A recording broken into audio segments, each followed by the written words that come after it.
Hello everybody and welcome back to Tech Idea. Here we make tutorials and topics that might be helpful to you in one way or the other, and today I'm going to be showing you guys on how you can transfer your data from a Samsung device to another Android device, or from a Samsung device to an iPhone device, and vice versa. So let's get started. First of all, you want to get the Samsung S-Switch app. The smart switch basically. So once you open up the smart switch, over here as you can see, it's receive data and send data. When you do receive data, you can select what your old phone was, a Galaxy / Android, an iPhone or iPad, Windows or phone. And if you want to send data, for example, you're changing your device, it doesn't matter what device you're changing to, you can just select cable or wireless.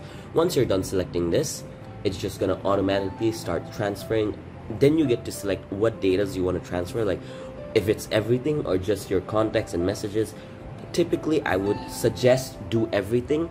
Once you select on everything, you just want to continue with that, and then that's about it. Your entire data should be transferred successfully. So I hope you found this video helpful. If you did, please drop a like, and if you want to see more videos like this in the future, don't forget to hit that subscribe button as well as that notification bell. Thank you so much for watching. Bye bye.